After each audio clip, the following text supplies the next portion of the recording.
Hello and welcome to another episode of Tales from a Professional Nerd. My name is Bryan Steele and I will be your nerd today and any other day that you watch one of my silly little shows. So, it's a big week. It's a big couple days. Let's jump right into it. Let's jump into the week in Bryan first. First off, playing games, having a good time.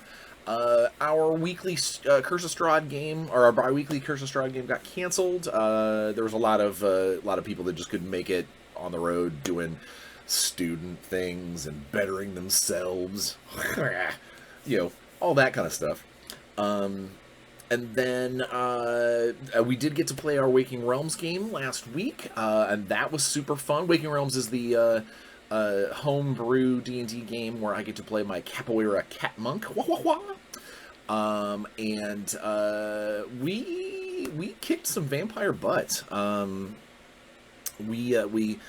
DM for that game, one of my very, very close friends named Micah, is a big fan of The Witcher, and is adding in a lot of like Witcher themed critters and stuff, which is cool. It's always neat to see new monsters. And so we are currently up against some interesting kinds of vampire. My character recently got his little kitty toe beans on a sword that does extra radiant damage to undead. So as a monk, getting to swing a bunch of times with this sword, I'm falling into that role of, okay, I've got a lot of spellcasters in the group that are not quite known for getting in and doing a bunch of straight up damage up front, and I'm filling that role very well. So I'm very happy with how that encounter went. And when it was all said and done, we're all like bleeding and, spent a bunch of our resources and stuff. And I was like, all right, so what are we doing now? And pretty much everyone was like, well, we got to keep going deeper into this sewer. I don't know if I wasn't paying attention or if I was tired or whatever. I completely forgot that this fight was not the goal of that sewer encounter.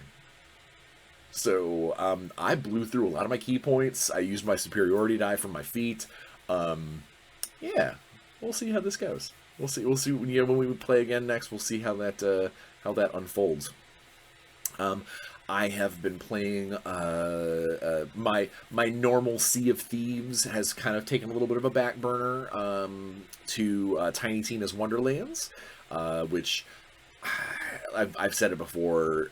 Tiny Tina's Bunkers and Badasses DLC from Borderlands 3 is easily one of, if not one of, the best DLC for any like written storyline, gameplay, the whole nine yards that I've ever been involved with. And this is just basically a game that expands on that. It's got some new gameplay stuff, but like you play this for a lot of, especially if you're a role player. There's so many cool things that get kind of added in, and gamerisms, things that we've all seen at the table in our decades of gaming, that they're highlighting and making a big deal out of. And so it's awesome. It's fantastic. I look forward to seeing where the story goes even further. It's a great game. I can't say enough about it. So you should, if you are a video gamer, you should look into it. It's fantastic. It's really, really good. Got to play some Here to Slay with the new expansion characters with my family this weekend. I love that game. It's a fun game. It's an interesting mechanic. The guys over at the Unstable Games, they've got some good designers on there, and I look forward to more stuff. They've got a Kickstarter running right now. That is almost all of their games are set in this kind of like fun it's the like the tea turtle concept, you know, this fun sort of fantasy world where with full of anthropomorphic animals, and it's really cool, and I hope they've started to flesh it out so much that it would not take a big brain to get a developer in there to create a like D&D 5e version of the unstable universe of that tea turtle style stuff. I obviously do not have the time to petition them and try to do that because as we lean into the work stuff of Bryan's current situation, I'm swamped in a great way. I literally just finished my part of a book that we are working on over at Renegade, one of the Essence 20 books. I can't talk about it specifically, obviously, marketing and such. I'm still doing some cool painting commission things, although I do have a fun little secret thing that I'm working on because it is part of a video that will be filmed later next month. I think it's right at the top of next month is when we're filming it.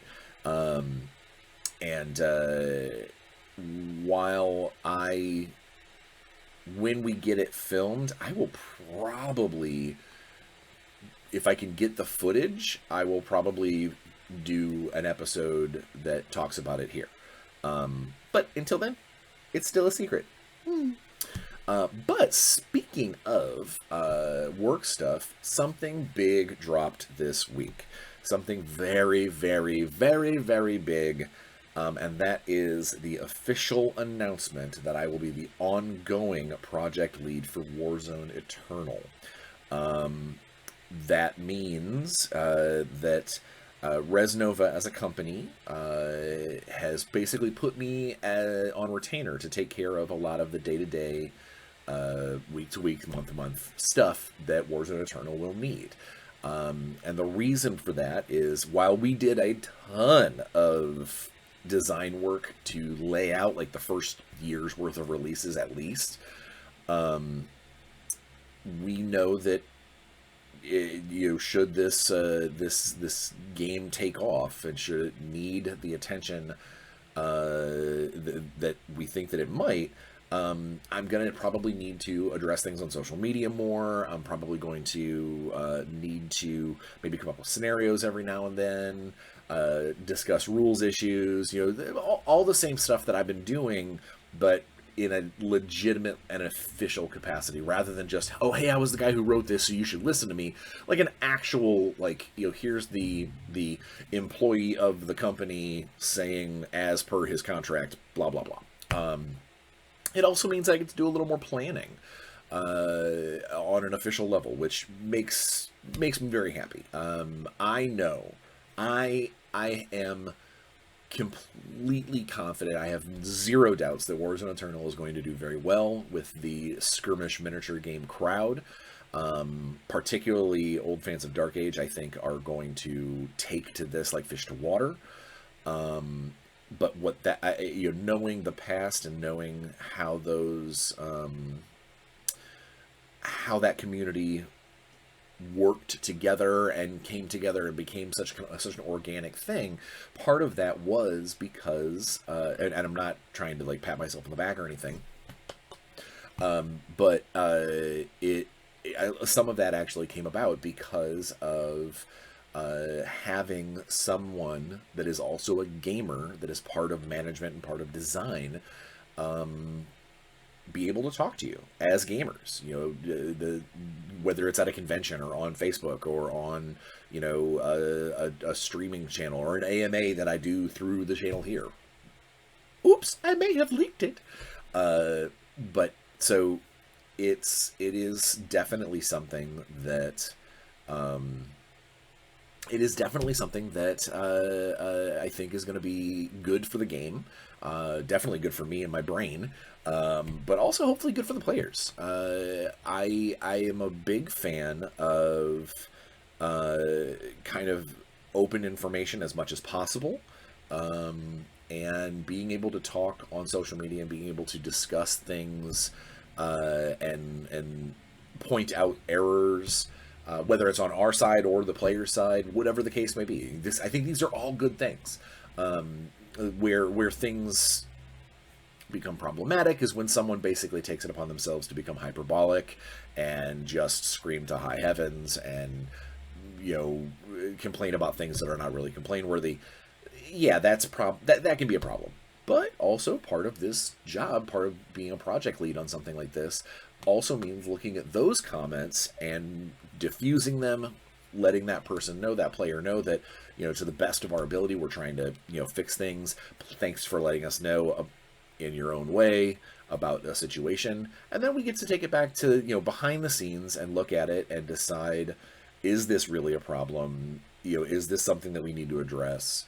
And if it is, what's our plan of attack? You know, that sort of thing. So all in all, super happy that I am now officially retained as a contractor for Resnova for future Warzone Eternal stuff, because we announced the date of the Kickstarter.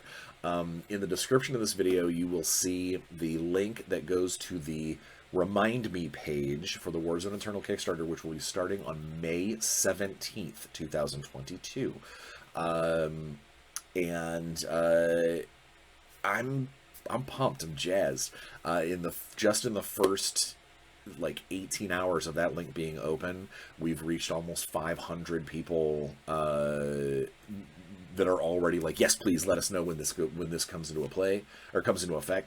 I know I've already talked to Alex about this. We are both super, super excited that it is gaining steam already, and that similar to when our secret Facebook group came out, our secret, not so secret Facebook group for Warzone Eternal, it is always such a joy to see people grabbing it and taking it. You know, seeing people take the link on their own Facebook and go, hey, have you guys seen this? You know, like,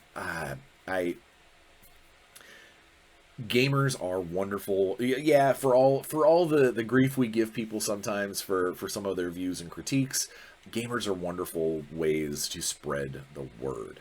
And I really, really do suspect that just in this first like day and a half of letting people know about the Kickstarter date, there are already people that are messaging me and going, you know, what could we do to help? Where should we be? You know, like what, you know, do you want to come do the podcast? Do you want to, you know, can we spread this link freely? I'm jazzed. And, you know, every time I turn around, there's a whole list of new people that have been added to the Warzone Eternal Facebook group because of this. So, I never want to jinx myself, and I never want to be like, you know, man, we did good. But I really am very, very happy with things. And I think that you as gamers will be too. That being said, expect over the next month or so to hear a lot about Warzone Eternal through this channel. If you are not a miniature game fan, if you are not a Warzone person, if you are 0% interested in what we're doing with Warzone Eternal, some of the videos in the next couple of weeks might not be for you, but I'll try and make sure that there's more content, even, you know, just if it's Week of Bryan content like this, where we get to talk openly about cool stuff. But yeah, so that was the big drop this week. Besides awesome Renegade work, had a great meeting with Scott Gata, the owner of Renegade, about some stuff, about future stuff. And I walked out of that meeting. Now, mind you, it was a digital meeting. Walked out, rolled away from my computer, feeling super good about where Essence 20 is headed, what Renegade has planned for the licenses that we have. It was a really cool feeling. Even though I'm just a contract employee over there and one of the devs for Essence 20. I know that I'm not an actual like staff member at Renegade, But it really did feel fantastic to have the owner of the company talk to us and discuss things as um, as influencers within that brands or within that game series and stuff. It was again, I'm in a really fun place right now. I'm happy, professionally, personally. Like I'm kind of over, across the board. I'm feeling good. And I know this is when a superstitious person would be knocking on wood. I'm not, because I know that I've worked damn hard to get to this point, and I'm not going to chalk it up to luck. I'm going to say that I'm in the right place at the right time with the right people, and hopefully with the right skills to continue this trend and just keep riding out hopefully what becomes an awesome 2022 and beyond. So here's to that. Weight loss progress, getting away from work, weight loss progress. I'm still surfing around that 56, 57 pounds lost, like right in that neighborhood. I have a feeling that I need to make some kind of change to how things are going if I want to try and roll over that 60-pound mark and get further into the progression. I'm happy where I'm at. I feel good. I feel healthier than I have in a long time. But I do know that if I do want to continue the weight loss, something has to happen. Whether it's I need to start going to the gym, I need to start working out every morning, something, because I know that I don't want to drastically change the diet the diet plan that I'm on right now. Because I don't want to decrease my my quality of life. I am a big foodie. I like cooking. I like being able to do that stuff. And I've done really, really good of trying to keep within the dietary restrictions when I'm cooking. I'm not making like, giant, like adobo or I'm not like, here's a plate of pasta and macaroni, or pasta and mashed potatoes, or anything like that. Or if I do, that it's like once every 3 weeks or something along those lines. But like I said, I'm happy. I'm absolutely happy where I'm at. I feel really good. I've got, there's clothes that I haven't worn in years that are actually fitting again. But I do still need to, if I want to keep progressing and not just staying at the same spot and definitely not backsliding, I've got to do something. So we'll stay tuned on that, I suppose. Real quick before we get into the meat of today's episode, I do want to give a shout out to so I guess it goes back a little bit to work stuff. I spend an hour a day, sometimes more, over on the Renegade Games Discord server. With specifically, I spend a lot of time obviously in the SS20 section, but even most of that time is in the Power Ranger section because that kind of is my forte. And I have a lot of interactions with the fans over there, answering rules questions, just kind of giving general hints and tips and, GM advice. Occasionally someone will come on there and, hey, this happened in our session last night. I don't know what to do. If I have something that I can add or help, maybe these people out, I do what I can. There's also a lot of really, really talented people over there, very creative people on that server. And one of them asked me privately a very important question. They are an artist, and they've been putting up a lot of pictures of monsters and things like that. And the question I was asked is, how do I make a portfolio? How do I get possibly into the industry as an artist?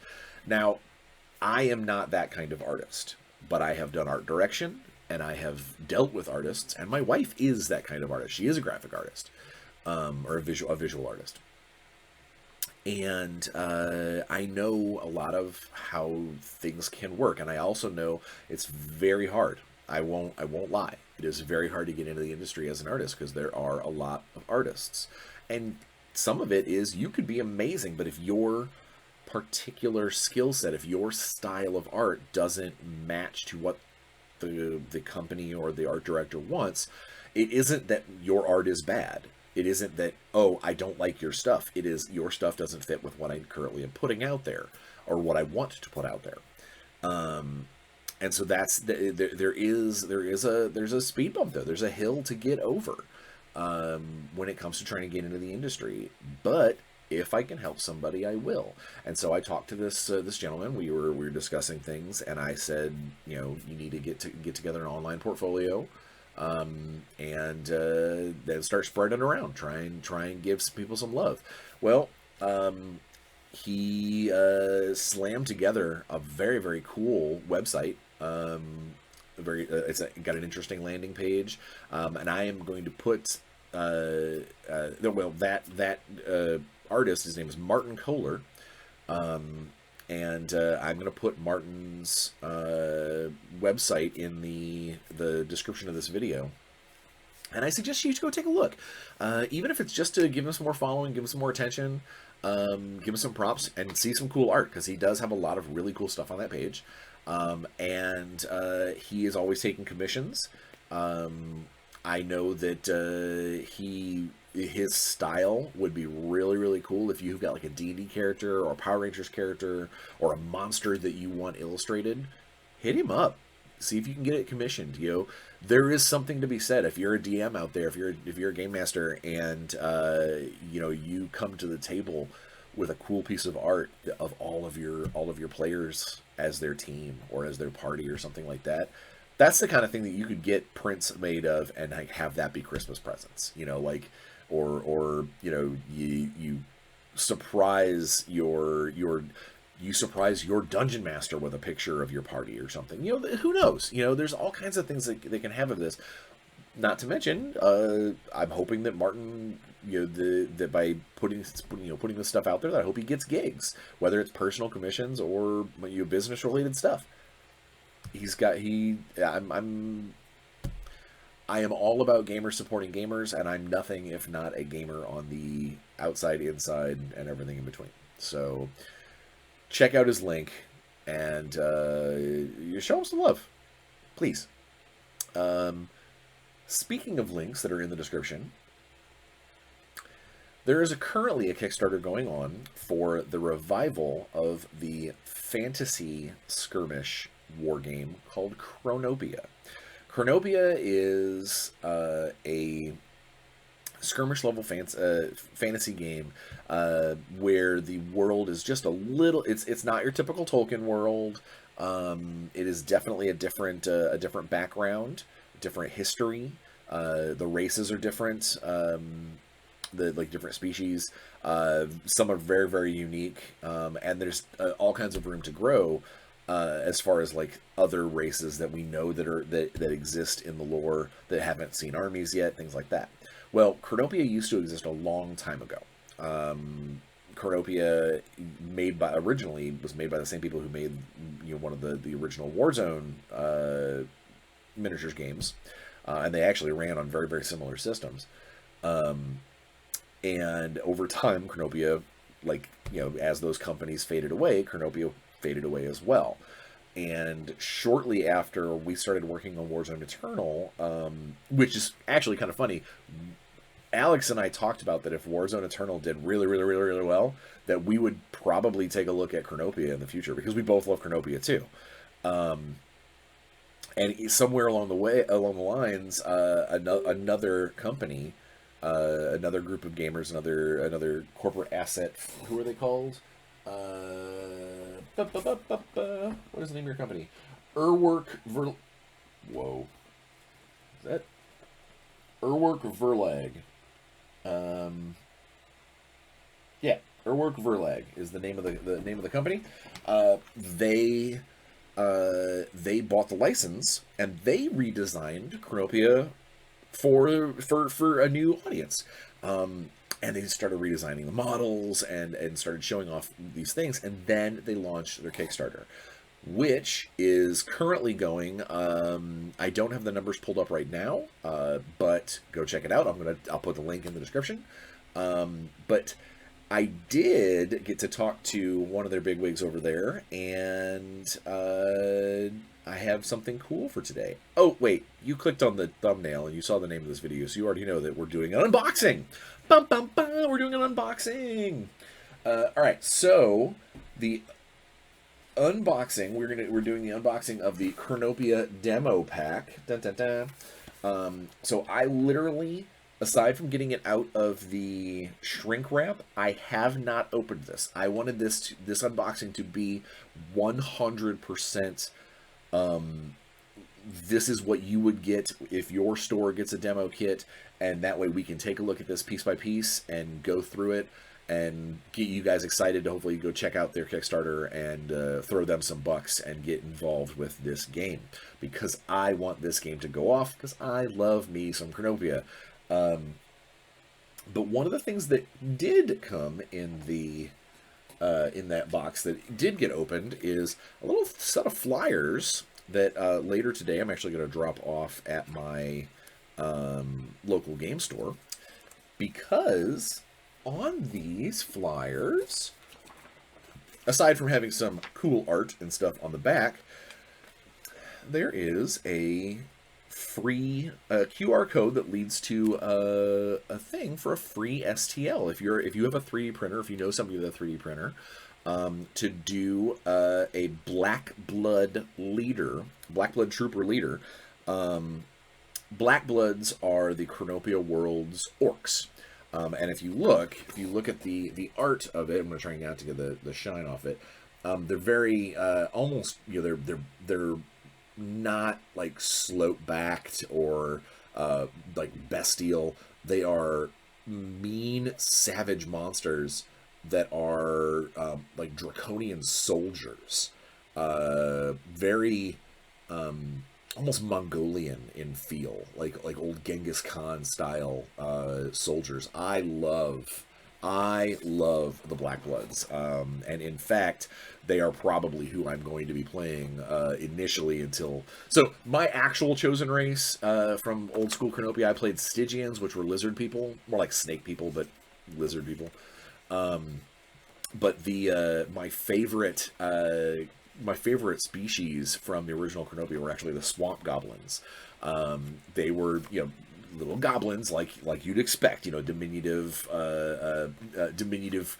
tribal creatures that are very territorial. They branch out and fight amongst themselves, but then someone rises up to lead them as a people. Well, the swamp goblins, the reason that attracted me to them was they use insects. They have like bombs that are gourds, they throw like dried gourds that explode. Their magic is like alchemy, like swamp alchemy, like almost like witchcraft. Like it was very, very cool stuff. But they would like fly around on like giant mosquitoes. There was talk about them having like a giant like praying mantis type thing that they could call upon, but they never got a model for. Centipede cavalry, things like that. That's the kind of stuff that as an arthropod lover in a big way, love insects, love spiders and stuff. I loved the heavy lean on swamp insects. Using the animals that are prevalent and pests to create a better and bigger army for the swamp goblins. And of course they use all kinds of poison, because it's the swamp. Poison dart frogs, it's a big thing. But the Stygians and the swamp goblins and the Sons of Kronos, which are basically like barbarians, like Celtic Conan style barbarians, they are not factions in the initial release. So because of that, I'm going to lean pretty heavy into the Black Bloods. And so when I got this flyer that gave me this free STL, the first thing I did is clean it up and immediately jump in and do the print. Now, I don't have this guy based or painted yet, but I can at least show you this STL. Let me see if I can get it nice and focused. Hold him by the foot. I did this the other day and it turned out really good. If I get him behind... Come on, focus. Do the thing. Do the thing. Well, it's not gonna. It's gonna keep trying to show my face. Well, so either way, the print it turned out really really good. And while I can't speak for the actual like SteadyCast models that will come out in the future for the game itself, if they are 75% as cool as this guy, I think people might involve themselves with this game just for the models alone, not even necessarily the game itself. So, free STL, get involved, get into the Kickstarter. Let's take a drink from my iced tea.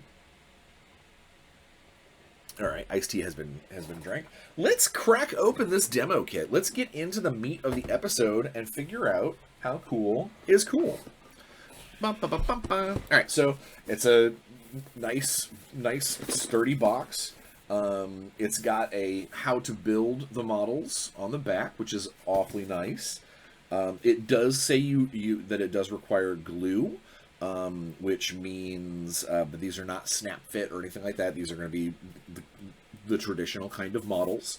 Let's read this. It says, this box contains all the parts to assemble 1 elf lotus guard, 1 elf archer, 2 elf spearmen, 2 devout follower, 1 devout greatsword follower, and 1 devout the cursed, plus 6 unit cards, 9 equipment cards, 1 rulebook, 2 d20 dice, and 72 tokens. 72 tokens in the demo kit. Whoa. It says resin models are supplied unpainted and unassembled, and may require trimming and cleaning before assembly. Glue, tools, and paints are not included. Content may vary from those shown. So basically they put this on here so in case something happened and maybe like a model is slightly different, or the back of the card is slightly different or something like that.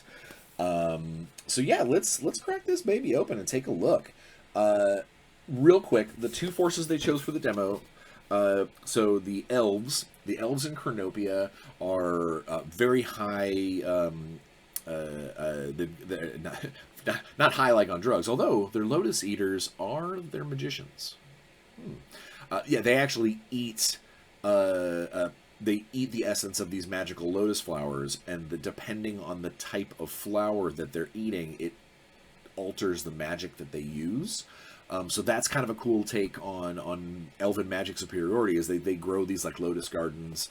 A lot of their equipment is like crystalline in look. So like the elves are definitely an elder race, but they have this cool sort of feel of like additional magic above and beyond that of just regular sorcery. Like they've got crystal weapons, instead of just forged steel. Yeah, they've got some forged metal stuff, but like some of these guys will have like, this armor that's made of crystal. They've got these one of my favorite old Kronopia models that was an elven model was like I think it was called the Obsidian Golem or the Obsidian Titan, maybe. I don't remember the exact name of it, but it was just badass construct, this huge hammer, and he, like, if a regular elf was this big, he stood like this tall, and I remember fighting against it and just being like, this thing, I mean, you really did feel like you were beating against a giant animated rock. It absolutely did not care that you were hitting it. And then the other army that's in here are the Devout. And the Devout are going to be your basic evil bad guys. And I say basic in the fact that there's no question they serve evil gods. They serve dark forces. They are the zealous following of the Devout. The Devout. They are these just frenzied, monstrous humans. I won't say that it's like Chaos Warriors in 40K or fantasy, only because they themselves don't generally look like demons. They just look like armored people. But they do have the ability to like summon a bunch of monsters, and like their cavalry are these big scary. Oh, I think I have a picture of one on the back of this flyer. I don't. I'm a liar. They like their cavalry. They ride kind of like wingless. the the Black Riders from Lord of the Rings, the giant flying monsters. Imagine those, but without wings, like at horse sized. The Devout have cavalry that ride those. It's super cool. God, why can't I figure out what it's called? Not. I can't remember. All right, let's crack it open and take a look. All right, so the lid is open. Packing material. All right, first things first. Let's glance at bases. We got a whole bag full of bases. They are the standard beveled insert kind of the 30mm beveled bases. Let me go ahead and pop one out so you can take a look. Which just got that kind of beveled insert part, which are, I like these because if you do flocking on your bases and things like that, there's a definite, you can do a little additional glue, you can do some mud effects, things like that, and it doesn't feel like it's going to come up off the base or crack out. It's like almost like a reservoir for it. So that's cool. There is a pack of cards. We'll take a look at those here in a second. We have a bunch of individually bagged models, which we'll open those up to. Here's that 2D20 they were talking about. Just standard D20s. Nothing weird about them. No symbols or anything. Just basic D20s. Here are the punch tokens. We have one full page of a bunch of them. It looks like we have X'd out dudes, cavalry, like a running symbol. I'm assuming that the booklet probably tells us what this stuff is. So you know what? We will look at that in a minute. But these are, they're nice and thick. I'm gonna go ahead and pop one out. They're nice and thick cardboard tokens. So they are definitely of a nice quality. They're not like thin paper. This is a good cardboard. Symbols wise, there's pictures of guys with X's on them. There's a horse. There's an obscured like smoky cloud. There's a treasure. There's one that's got. I'm gonna pop one of these out so you can see it. I love it. Hopefully you can see it real good. It's got two guys talking, like they have a speech bubble above them. So I want to know what that is. That's fantastic. There is a spearman that is ducked down, like he's set for a charge. So that's probably the set for charge. Here's that horse guy on a horse. And then we have a elf with an X over him, and a devout soldier with an X over him, and multiples of those. So I don't know what that means. Here is that obscured, smoky look, and then we have a little treasure chest. And then the last one has got a angry guy shaking his hands at the heavens, and he is got a bunch of exclamation points over him. So I'm gonna assume this is either like a frenzy, maybe a panic, whatever the case may be. It's definitely excitable, whatever it is. All right, so we're gonna set these off to the side, and we're gonna look at these minis first, and then we'll get into the cards and the that little demo book. We'll take a look through. All right, so let's pop open the first baggie. We have a resin block. This was a baggie inside of a baggie that has a poured resin, got like two swords and a helmet. Well, head obviously. That it was a baggie within a baggie, and this baggie, the other one is A Devout. That is one of the Devouts. So, yeah, I'm going to have to do some trimming and cutting on these guys. But, so they're definitely multi-piece models. This kind of resin, it's a nice solid resin. It's not soft. So you will want either like a medical scalpel or a very fresh X-Acto to cut and clean these guys. But it will behoove you to do nice clean cuts, because resin like this, it can, if you try to kind of like pull it from the sprue or bend it back and forth, you could cause more damage to it than you need to. Here is an Elven Spearman. So he's kind of bent down. Man, I wish I could focus on these guys better. Oh, there we go. So he's bent down. Here, that's the perfect placement. Let's see if I can't get that black blood back in there again. If I get it right in front of my face and then hold still.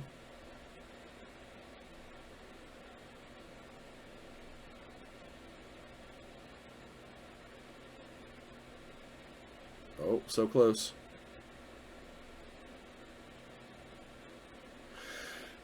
Just doesn't like him. And then, of course, it comes with the other. There's another. This one's not a. This baggie inside the baggie has the spear itself plus the shield that goes with that guy. I'm gonna try that again. Seems like I found the perfect spot. Show them the money. Come on. They really just doesn't like him. Alright, so there's that guy. There's a couple of that spearman. Let's take a look at the next guy. Get in there. We have another devout swordsman. We've got big greatsword. Another. Oh, so that's cool. So here is. I'm gonna pull this guy out. The other spearman is a different sculpt. So here's the standing body for the. It literally just saw it like a second ago. So here's the standing body of that that sculpt, and you had a baggie within a baggie with another shield and spear, so that's cool. So instead of just it being two of the same sculpts, it's separate sculpts. These are all different. That's really cool. And we got the archer. We got a elven archer. Another big, great sword looking dude, and then you're another you might not be devout. No, you're definitely devout. You got that. You got the devout symbol. All right, so these models are really cool. I'm hoping that I will get a chance to get them cleaned off and put together, and maybe in one of the videos, shortly thereafter, I'll be able to show you guys.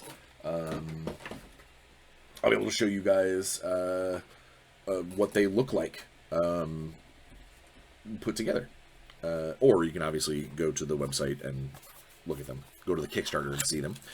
Let's open up the card pack. Okay, so the card pack is... So there's a cardboard box, and then there's a baggie inside the box that has... We have... Open the box, or open the bag. It has standard Kronopia backed cards. I got a good finish on them too. I look at the weird stuff, but they're They're good cardstock. They're good weight. They don't have a linen finish, but they do have a satin finish, which is nice. And then it's got everything. So here's the Devout Follower. Bum, bum, bum. So it's got close combat skill. It's got all the different skills, all the different stats. I'm assuming up here in the corner is the cost of this guy, and then it's got his symbol of the Devout faction. Oh, that's cool. It actually says right in the middle what base size that he's on. Right here in this little dot. If I can get it to focus again.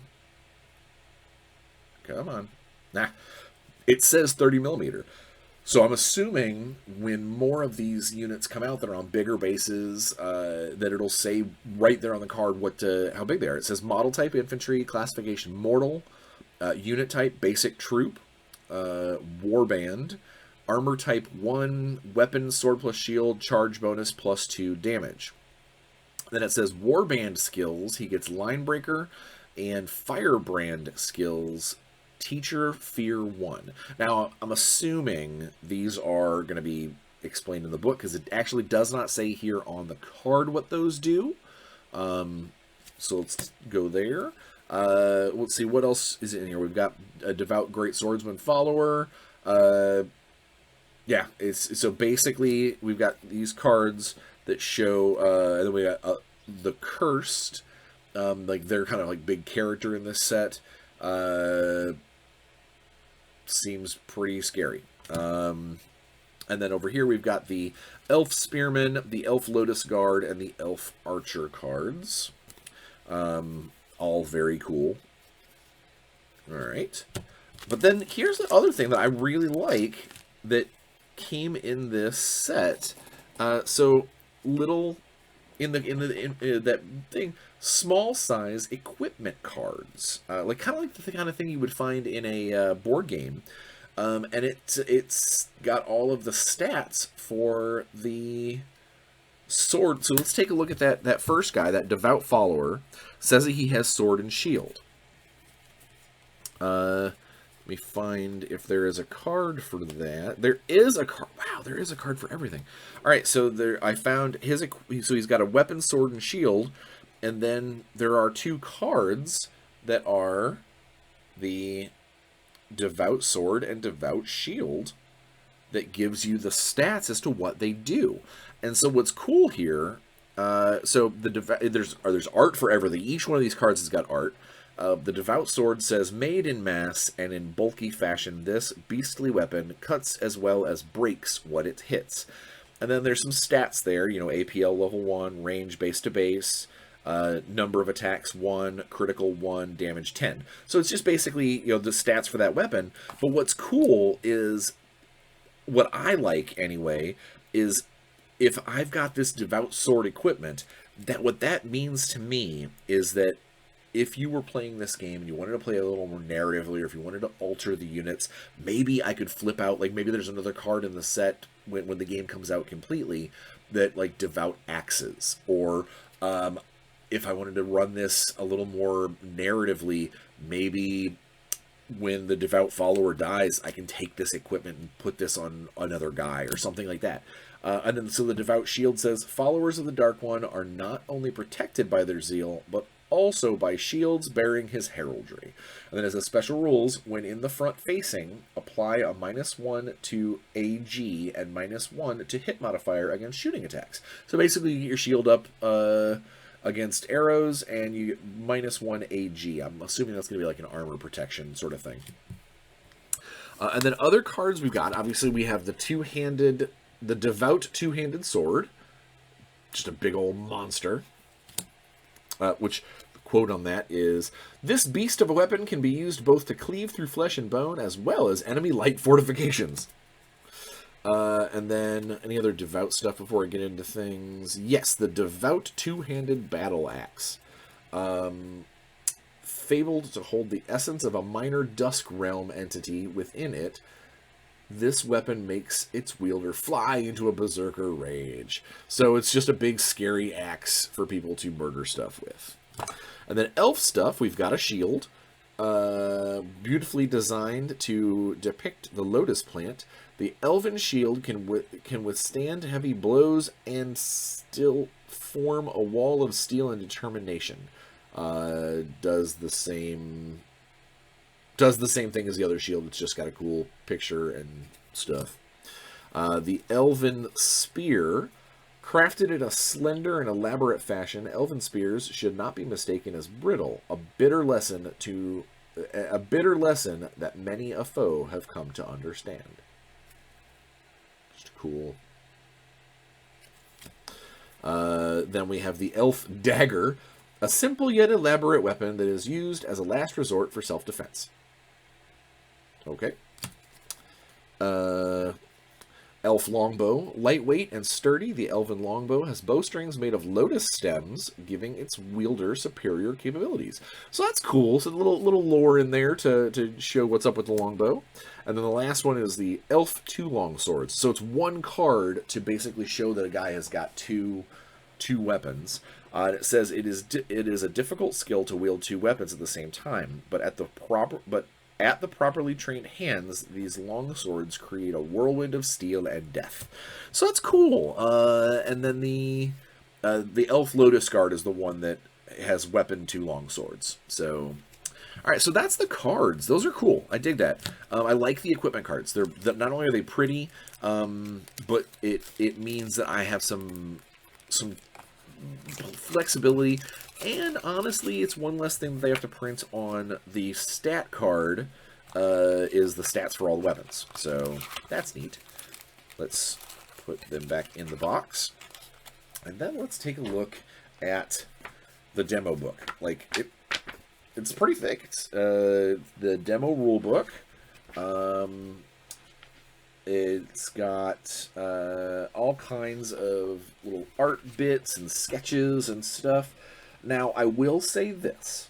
While I do know that these guys have gotten some of their own art, there is some art from the old Chronopia books in here as well, which is not a bad thing. I love the art for those games. So just bear in mind that there is some recycled art. So we have an intro that's Dzień dobry, guten tag, good morning. I'm going to go ahead and read this before I get into the thing. It is a taste of things to come. The book you're holding in your hands is the first demo product of International Urwerk Verlag Studio, aiming to introduce you to the dark fantasy universe of Kronopia. The game itself was introduced to the market by Target Games more than 20 years ago. Since then, the fog of oblivion has covered it. Until now, we are bringing it back so you can delve once more into this incredible world. Untold hours of work have been lavished on this project from our truly international design team of writers, sculptors, illustrators, layout guys, and beta testers. You will find here basic rules to play hero skirmish level games, a small story introducing Battle Royale, and a complete map of the known world. You may have seen a reference to rules that are not included to this book. This is because you do not need it to play the demo version, and we have removed it from here, but it will tell you that something more is around the corner. The upcoming full rulebook for Kronopia contains the rules for 5 factions: Elven Houses, Dwarven Clans, Devout, Black Blood's Empire, and the Firstborns. They have many basic and elite units and individual characters, such as spellcasters and greater demons. There are rules for 4 types of battle using the hero skirmish rules in this demo pack. Patrol fight level for around 20 minutes per side, or around 20 miniatures per side. Army battle level for about 50 models per side, and Grand Army level where you can play with your entire collection. The more, the better. For players who would like to play on their own, we have prepared solo rules. Kronopia is also the only system that supports an odd number of players in a battle royale mode. Enjoy our work and come back for more. Marcin Malinowski. Now, I will say that that's a bold statement to say that Kronopia is also the only system that supports an odd number of players in a battle royale. The only one? Really? All right. So it starts off with Another Day in Fabled Isle, which is a storyline, like a narrative tale. Then it gets into what is Kronopia, set in a dark fantasy universe. What is a D20 throwing dice? measurement and the battlefield, measurement tools, game table size, traveling outside the game board, amount of... I'm just going through the headers. Amount of terrain recommended for demo games, miniatures and base sizes, model facing, line of sight, model types, model classifications, characteristics, unit, point costs, control zone, model control zone, weaponry and armory. And then we get into the gameplay section. Gameplay has pre-battle, turn sequence, phases of the turn, initiative, initial initiative, command points. Oh, that one token, the one that had the X on it, is... Oh, well, that's unfortunate. Let me find it. Let me find it. Okay, here we go.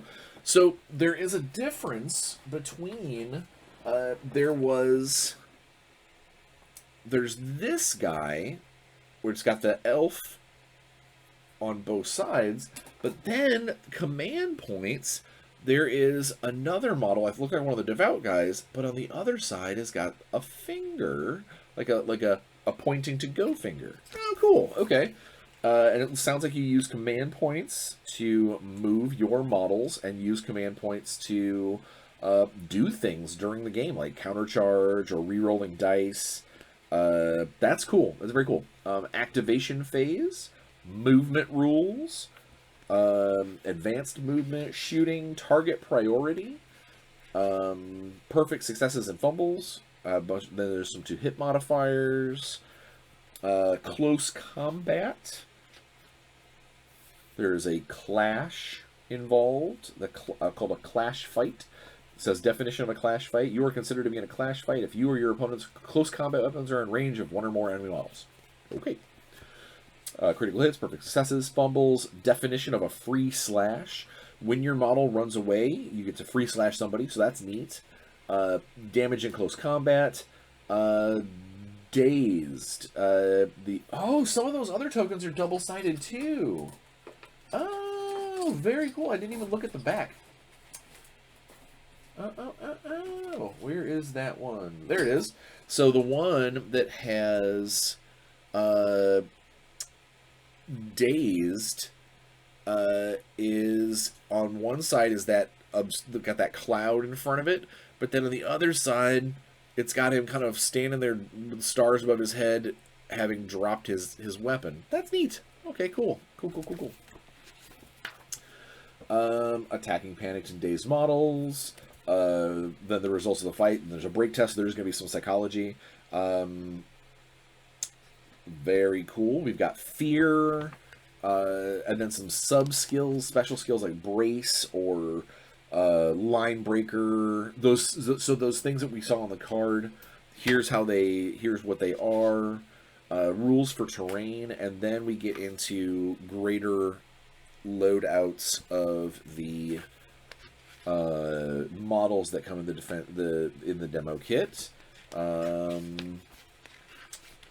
it's got one page on everybody, and then cool. Then there's some scenarios, some actual like the Streets of Kronopia scenario, gossip points. Oh, that cool that token that has the 2 people talking. That's a way to measure victory in that particular scenario. That's cool. I like that.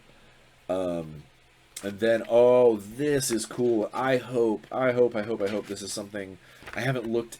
I didn't look in the some of the add-ons, but I hope this is an option. Here's the full map of the Kronopia world. How cool is that? Yeah, so it's on a buy page, like a bisected page here in the demo book. I hope that there's a poster version or a mousepad texture version or something of this, because there's some very, very, very cool stuff. This is neat. Neat. And then it's got a better zoom in on the how to build, so you can put your dudes together. Oh, and then at the very end, there is a QR code on the back here next to this cute little meeple-looking guy that says scan the QR code to download this rulebook as a PDF. So if you wanted this demo book as a PDF, use that QR code. In fact, I'm actually going to put this up here so you guys can see it. And if you've got the ability to zap it, get your own copy of the PDF. And then the last page is a reference guide, phases of the turn, activations. Basically, it's kind of like a cheat sheet for you to understand how the game works. And then it continues on the back with a list of the tokens. So those tokens where there's Gossip, Charge, Brace, Treasure, Fear 1, Fear 2, Fear 3, Dazed and Half Dazed, Panic, Civilian, Activation, Wound, Command Point, and Command Point back. Oh my god, I'm so stupid. That's funny. Remember how I was holding this up thinking it was like a devout soldier? It's this hand with an X over it. Really, Brian? Okay, yeah, so there you have that. That is very, very cool.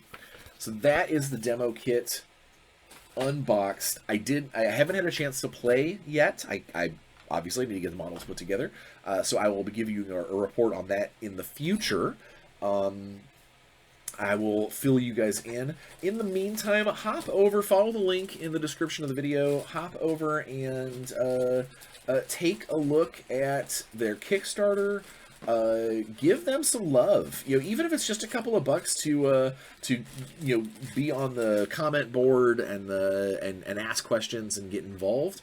Totally worth it. I really I can't wait. I am hoping that this thing goes really well and that the game takes off because I love Kronopia. It's a great world. And the people that are on the project are great people. As far as like we've talked online. Obviously, I got a demo box from them, but they have a love, they have a passion for the game, and I want to see where they want to take it because it's I love the world and I can't wait. And if the game goes well, I'll get my swamp goblins eventually, and that's what I want. I want my swamp gobbos to fight with my black bloods. So I hope that was a fun little interaction with the demo box to show you the cool stuff that your store can reach out to these guys and get a hold of, and basically a taste of what's to come with the Kickstarter itself. So please go to Kickstarter, take a look at them, throw them some love, share their links.